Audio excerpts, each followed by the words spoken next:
Hi, everyone. Steve Adubato at the 2025 New Jersey Education Association Convention in Atlantic City.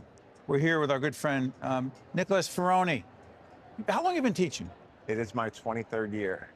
Yes, I've been in Union High School pretty much more than I've been alive. Love it. And teaching history, loving history. Yes. And because you love history, and we're going to show information about this, you're the creator, executive producer, and on-air host of a series called Historically Correct. 5-part series. Historically correct about what? So Historically Correct is in collaboration with the American Battlefield Trust. We have America's 250th birthday coming up, and we wanted to think of a fun way to not only engage the locations, but to highlight all the amazing history that's around the state of New Jersey. I mean, we have so much history right under our feet, and most people drive by it every day and have no idea. So I want to do what I do in the classroom, try to make history as entertaining, engaging, and just informative as possible, but do it on location. So that way people see these spots and then they want to go there after. And then obviously in true teacher fashion, I do give pop quizzes on the spot. Yeah, by the way, there's a pop quiz. You'll see some video in a second about the Battle of Princeton, which is one of the five episodes in this series. And I was trying to do well in the pop quiz. You'll do it as well, and trust me, it's hard. So let's set this up. This is one of 5, the Battle of Princeton. What the heck is the Battle of Princeton? Why does it matter in the Revolutionary War and in the creation of the United States of America? Oh, the irony is New Jersey's revolutionary story starts in Fort Lee. Washington was stationed in Fort Lee. Cornwallis sails across the Hudson. He has the decision to stay and fight or retreat. He decided to retreat, which broke his heart, upset him. But he then went across New Jersey and got to Pennsylvania. So from there, he's going to launch into the Battle of Trenton. What makes Princeton so important is it's a back-to-back victory. So we think back-to-back Super Bowls are big, but this kind of started the whole momentum shift. Because up until that point, we weren't doing well, Steve. We're not doing well. The Army was struggling. We were losing battles. We were not doing well. So we needed some major victories to show not only Congress, but the country that we can obviously stand a chance against the British. And the Battle of Princeton is a victory. It is a victory. But it's complex, a lot going on here. You're going to meet General Hugh Mercer. Wonder where Mercer County comes from. You'll find out there. Washington is involved. Mercer, as I said, is involved. A whole range of interesting folks. You'll see the pop quiz, and we'll talk to Nick on the back end of this. Remember, this is a series called Historically Correct on YouTube right now? It is on YouTube right now, yes. And so it's on the American Battlefield Trust's YouTube channel. Well, it's going to be more than that because the more folks find out about this. Yes, our colleague at PBS, Ken Burns, has done a great documentary on the Revolutionary War. Nick Ferroni and his team, they've done an incredibly compelling job as well. Check out the Battle of Princeton. Washington didn't just win one battle. He pulled off the first back-to-back upset in American military history. And unlike most movies, this time, the sequel was even better than the original. Everybody's still talking about Trenton. But the real ones know George Washington didn't just stop there. Welcome to Princeton, where the encore hit harder than the original.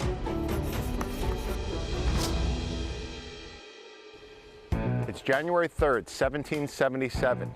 Just days after shocking the world in Trenton, Washington pulls a fast one, sneaks past the British under cover of darkness, and boom.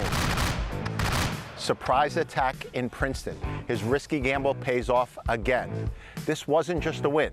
It boosted morale, forced the British to retreat to New Brunswick, go Scarlet Knights, and show the world that the Continental Army wasn't messing around. Meet Clark House, a humble farmhouse turned emergency room. Soldiers from both sides were treated here, including the mortally wounded General Hugh Mercer. During the battle, Mercer was separated from his troops and surrounded by the British. He refused to surrender, fought back with his sword, and his sacrifice inspired the American troops to rally. Mercer was then carried to Clark House, where he died 9 days later from bayonet wounds.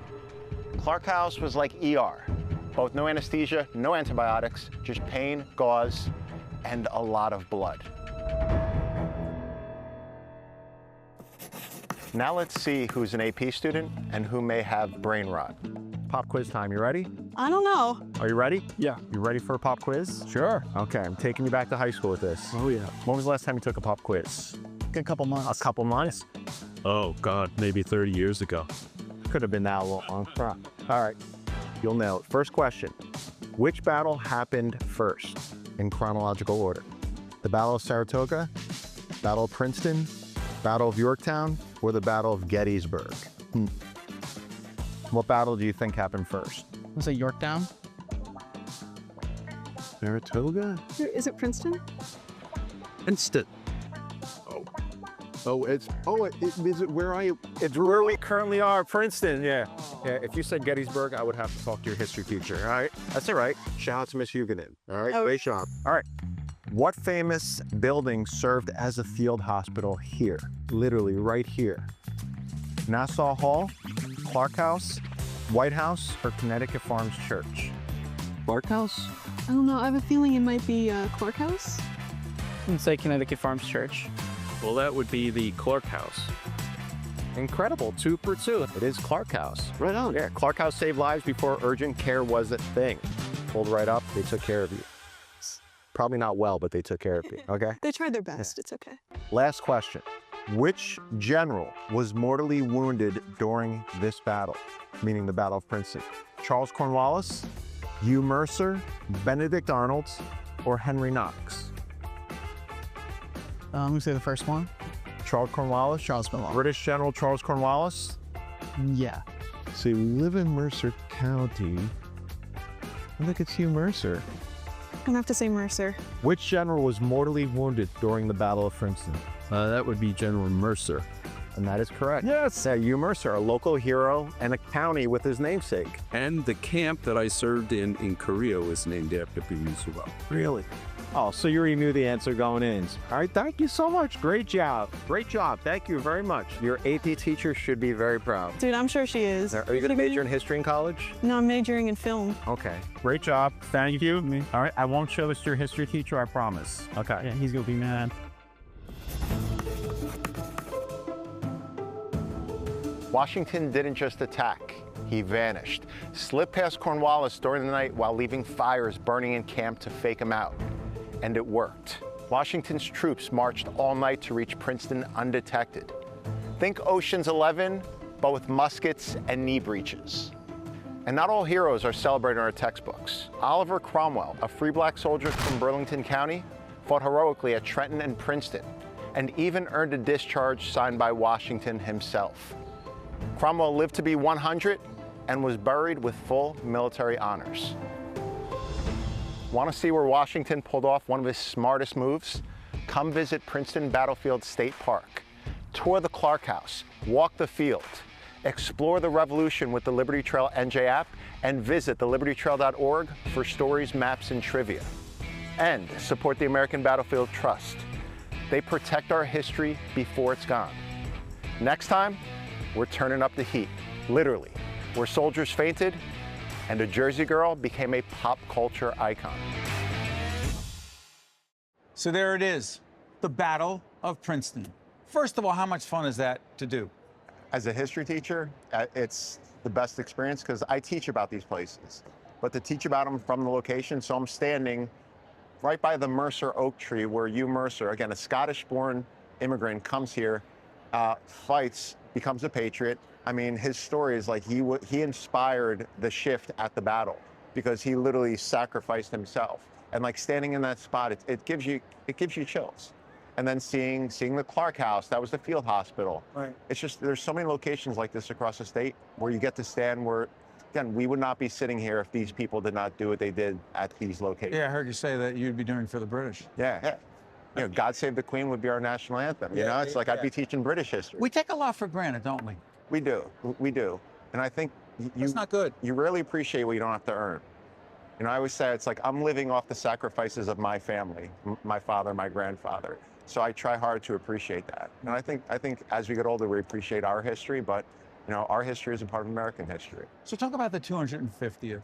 Nick, what do you believe at 2026, 250th anniversary of the founding of our nation? This series, historically correct attempts to help us understand a little bit better the struggle, the fight, what do you believe it should mean? The one thing I love about this series is I get to highlight all the stories. History, storytelling. Ken Burns, I love how he's such an amazing storyteller. He talks about every person, their decision, their perspective. And when we think about the revolution, we think about it as patriots versus redcoats. It was a civil war. New Jersey was torn, half was like people. Oh, back up. New Jersey was what? New Jersey, and Ken Burns will back this up, New Jersey was one of the worst states to live in during the revolution because it exchanged hands so many times. Neighbors, it's, again, everyone's like now, we're very divided. It's like people have always stood by their principles.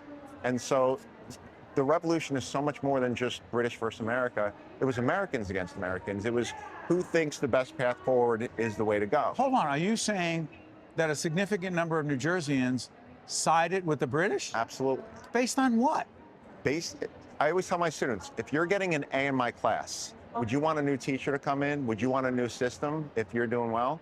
A lot of Americans were doing well. And again, like, I may not agree with their opinion, but I understand it. Was it geographic?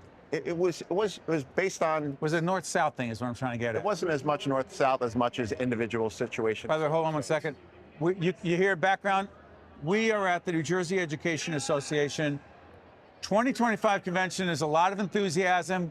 We're talking about the Revolutionary War, the establishment of the United States of America with the great Nick Ferroni, who made this historically correct series possible with some colleagues.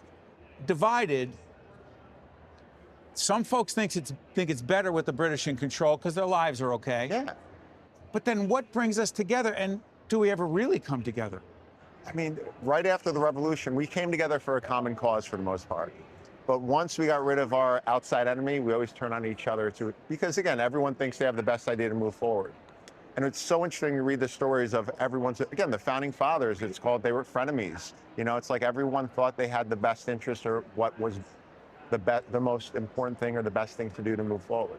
And it's just, and again, when you humanize these founding fathers, we put them on pedestals, we give them monuments, but they were human beings. They were hypocrites, you know? What do you mean? I was just at Patrick Henry's house in Virginia. It's like the guy who said, Patrick Henry, give me liberty or give me death, who was a slave owner. And he knew his hypocrisy. He called it out. A New Jersey Quaker called him out publicly and said, how dare you say those words when you yourself are an oppressor? And he knew the hypocrisy. And he said, but we have to start somewhere. And that's why it's like people now, we have a lot of revisionist history of people come back and trying to cancel certain figures. But it's like Washington, if not for George Washington, we would not be sitting here right now. But a flawed human being. Yeah, he is imperfect. His principles were contradicted. But if anybody else... What do you mean his principles were contradicted? Well, again, the same man who argued for independence, for liberty, for freedom, also enslaved a large number of people, also did not free them upon it. You know, it's like... And Jefferson. And Jefferson as well. It's like their lives depended on it. And again, I'm not justifying that, but there's so many... You're not judging, are you? Well, I'm trying to look at it from an objective perspective, and but that's why I want to tell the whole story, because you have to tell those sides. Everyone has a sun, everyone has a moon, so we have to tell both those stories to give the three-dimensional person. Well, let me ask you something. A, where does the idea come from? B, where does the money come from? So the idea came from how I teach. I will make this argument all the time. If you could entertain teenagers, you could entertain anybody. Okay, so go from that. Where the heck does your passion for history is clear? Where's the idea for this come from? And then the money. Well, I have the luxury of having a background in TV. I was an actor before a teacher. I realized I wasn't that good, but then I became a teacher and I realized that requires more performance than acting actually did, because it's a whole different level. So I worked with a few different organizations like History.com on creating some content to try to make history engaging for young people who may not find it so fascinating. And then I ended up connecting with the American Battlefield Trust. Who is that? The American Battlefield Trust is a nonprofit. It's been around for over 30 years. It originally started off as the Civil War Trust. They oversee all the battlefields across the country. And their goal is to preserve them, to provide monuments in those locations, and to encourage visitation. Basically to keep our landscapes and our history alive. And you had to sell them on this? And I sold them on the idea for the 250th, but they also knew my work. So they were very confident. Again, anyone to give you money to do anything, there's some confidence and also some insecurity on mine, because now... Join the club. Yeah, now I have to deliver, yeah. Okay. I'm always fascinated by the combination of the appearing to be contradictory, confidence and self-doubt. Absolutely. You have it too? All the time. And so, once somebody gives you a check, now it's like, damn, now I have to actually do it. Yeah. I love it. Yeah, but it's definitely. But they bought into you. They bought into me, and they bought into my platform. And they bought into what I shared with them. And the goal is to show these locations in a way that they've never been shown before. That is amazing as Ken Burns' documentary is. This is definitely more focused on getting kids and getting educators excited about. Okay, before I let you go, you got the Battle of Princeton, the Battle of Trenton, Fort Lee. Yes. Give me some others. Morristown. Morristown. The Battle of Connecticut Farms, where I grew up. We ended the season in my hometown, where Patriot Preacher's wife, Canna Caldwell, was supposedly killed by a British soldier. That image is actually embodied in the Union County Seal. So if you look at the Union County Seal, it's an image of a redcoat holding a gun towards a colonial woman. That's where it comes from? That's where it comes from. That's wild. Yeah, so I mean, that was such great homage to my hometown. This is Nick Ferroni. He's not just a great history teacher at Union High School. He's the creator, executive producer, and host of Historically Correct. We will continue to show excerpts from this great series. Right now, website up one more time. People can find it on YouTube. Cannot thank you enough, Nick. Thank you, and I want to know how everybody does on the quizzes. On the quizzes, yeah, I'm not going to post my grade. I'm Steve Adubato. That's Nick. Stay with us. We'll be right back. One-on-One with Steve Adubato is a production of the Caucus Educational Corporation. Funding has been provided by the New Jersey Education Association, Hackensack Meridian Health, NJ Best, New Jersey's 529 College Savings Plan, Kane University, PSCNG, EJI Excellence in Medicine Awards, a New Jersey Health Foundation program. The Fund for New Jersey, Horizon Blue Cross Blue Shield of New Jersey, and by the Fidelco Group. Promotional support provided by NJ.com and by bestofNJ.com. A cancer diagnosis changes everything. So does where you go for treatment. Where other cancer centers offer radiation, at Hackensack Meridian John Theurer Cancer Center, we're utilizing the world's most advanced precision radiotherapy that can pinpoint and destroy your cancer. Some perform clinical trials, but we have one of the nation's most rapidly growing drug discovery programs. Providing hope with the medicine of tomorrow. New Jersey's best cancer center. Know the difference.